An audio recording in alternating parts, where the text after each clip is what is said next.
रमेश एक गरीब मजदूर है। दिन भर मेहनत मजदूरी करके वो इतने पैसे कमा लेता जिससे उसका और उसके परिवार का ठीक ठाक गुजारा हो जाता। ममता, मुझे खाना दे दो, देर हो रही है। पापा, आप काम पे जा रहे हैं? हाँ मेरी बेटी, मैं काम पे जा रहा हूँ। पापा, शाम को आते वक्त मेरे लिए बाजार से गुड़िया लेते आना। अच्छा भाई, मेरी बेटी को गुड़िया चाहिए। हाँ जी, शाम को आते वक्त इसके लिए गुड़िया लेते आइएगा। कितने दिन से मुझसे बोल रही है गुड़िया चाहिए गुड़िया चाहिए। अच्छा भाई, ठीक है, मैं अपनी गुड़िया के लिए गुड़िया लेता आऊंगा। इतना बोलकर रमेश काम पर चला जाता है, लेकिन होने को कौन टाल सकता है। काम करते हुए रमेश का सीढ़ियों से पैर फिसल गया और वो नीचे गिर गया। आसपास के लोगों ने उसे उठाकर हॉस्पिटल पहुंचा दिया। माफ कीजिएगा बहन जी, आपके पति के हाथों में गहरी चोटें आई थी, जिसके कारण हमें उनका हाथ काटना पड़ा, वरना उनके जान को खतरा हो सकता था। डॉक्टर की बात सुन के ममता की तो जैसे होश ही उड़ गए। वो वहीं पर रोने लगी। भगवान, ये सब कैसे हो गया? हमने किसी का क्या बिगाड़ा था? कुछ दिन बाद रमेश को हॉस्पिटल से छुट्टी मिल गई। वो लोग घर आ गए। हाथ खराब होने के कारण अब रमेश काम भी नहीं कर पा रहा था। उनके बचाए हुए पैसे हॉस्पिटल की फीस और दवाइयों में खर्च हो गए।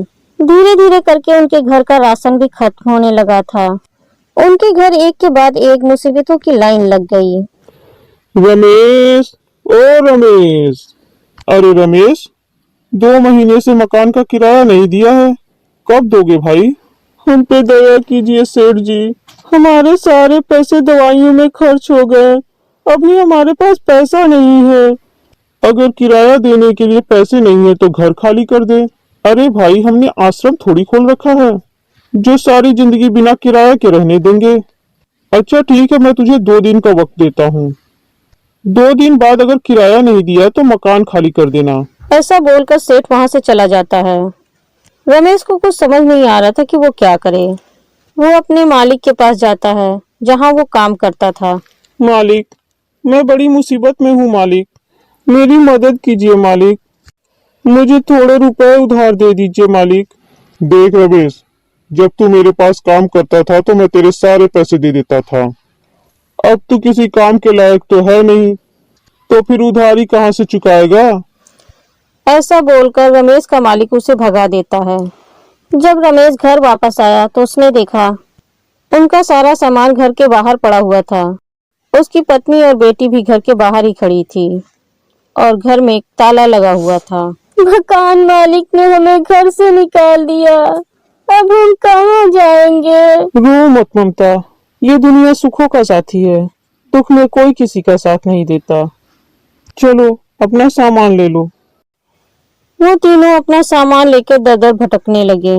पापा, मुझे बड़े जोरों की प्यास लगी है, मुझे पानी पीना है, मैं बहुत थक गई हूँ। प्यास तो हमें भी लग रही है, चलो नदी किनारे पानी पी लेते हैं।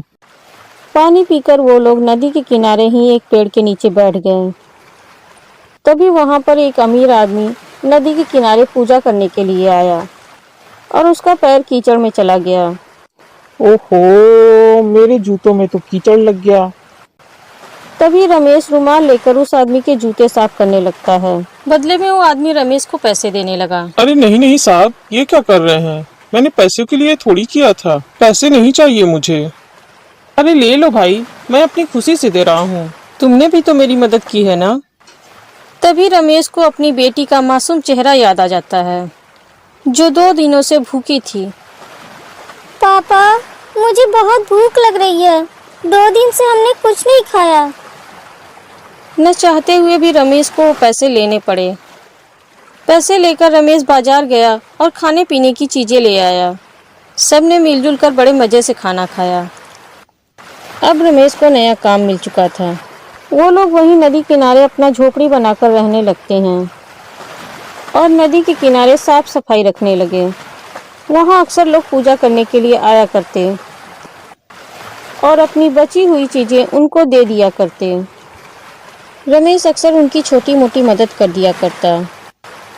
एक दिन एक चिड़िया नदी में पानी पीने के लिए आई। पानी पीकर वो पेड़ के ऊपर बैठ गई।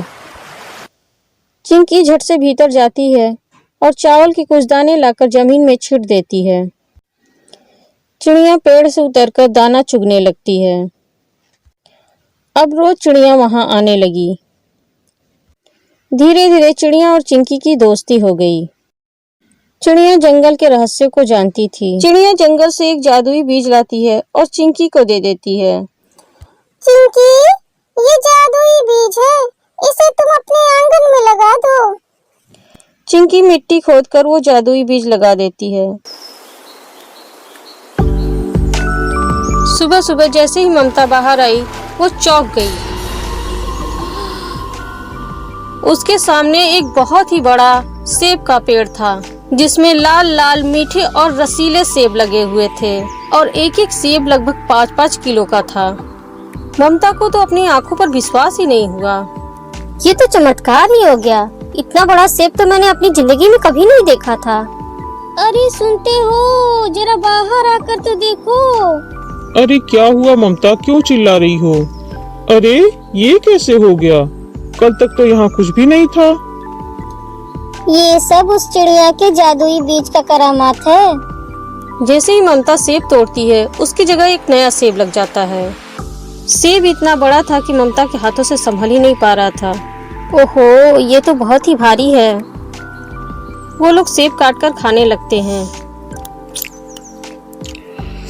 वाह, इतना मीठा और रसीला सेब तो मैंने अपनी जिंदगी में पहली बार खाया है। आधा सेब खा के ही तीनों का पेट भर जाता है। हाँ, बिल्कुल सही कह रहे हो तुम। अब रमेश नदी के किनारे अपना सेब का ठेला लगाने लगा। वहाँ आने वाला हर आदमी सेब देखकर चौंक जाता। अरे भैया, ये क्या है? इतने बड़े बड़े सेब तो मैंने पहली बार देखा है।